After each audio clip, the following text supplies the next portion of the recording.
வணக்கம், இது உங்கள் ஓப்பனர்ஸ் கிச்சன். இன்றைக்கி என்ன பார்க்க போகிறோன்னா, நல்ல இந்த வெயிலுக்கு தகுந்த மாதிரி மசாலா நீர்மோர் தாங்க பார்க்க போகிறோம். ஈஸியாக குயிக்காக செஞ்சு முடிச்சிடலாங்க. உடம்புக்கு அவ்வளோ நல்லது. வாங்க இந்த ரெசிபி எப்படி செய்யுதுன்னு பார்க்கலாங்களா.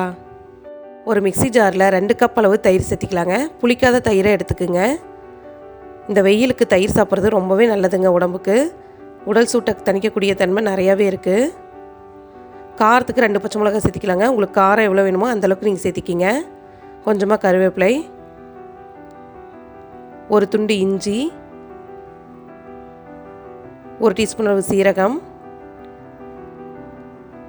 1/2 டீஸ்பூன் அளவு பெருங்காயத்தூள் சேர்த்திக்கலாங்க. பெருங்காயத்தூள் கண்டிப்பாக சேர்த்திக்கிங்க. இதையெல்லாம் அரைச்சிட்டு வந்துடலாங்க. அரைச்சிட்டு வந்ததுக்கப்புறம் உப்பு, கொத்தமல்லி எல்லாம் சேர்த்திக்கலாம். தயிரை நல்லா 1 நிமிஷம் நல்லா இந்தளவுக்கு அடிச்சு எடுத்துக்கலாங்க. மிக்சியில் அடித்த தயிரை ஒரு பாத்திரத்தில் சேர்த்திக்கலாங்க. பாருங்கள், நம்ம சேர்த்துன பச்சை மிளகாய், இஞ்சி, கருவேப்பிலை எல்லாமே நல்லா அரைவிட்டுருச்சு. இது கூடவே தேவையான அளவு தண்ணி சேர்த்திக்கலாம். 1 கப் அளவு தயிருக்கு 2 கப் அளவு தண்ணி சேர்த்திக்கலாம்.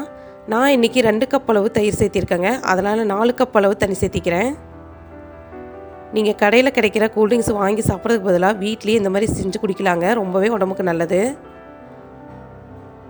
குயிக்காக செஞ்சிடலாம். தண்ணியெல்லாம் சேர்த்துனதுக்கப்புறம் தேவையான அளவு தூள் உப்பு சேர்த்திக்கலாம். சிறிதளவு கொத்தமல்லி இலை, இது 2ஐயும் சேர்த்து நல்லா கலந்துக்கலாங்க.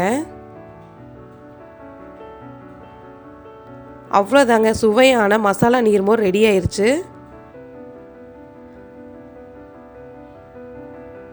நீங்களும் இந்த சுவையான மசாலா நீர்மோரை இந்த சம்மருக்கு ட்ரை பண்ணி பாருங்கள். ரொம்பவே பிடிக்கும். இந்த வீடியோ உங்களுக்கு பிடிச்சிருந்ததுன்னா லைக் பண்ணுங்கள், ஷேர் பண்ணுங்கள், கமெண்ட் பண்ணுங்கள்.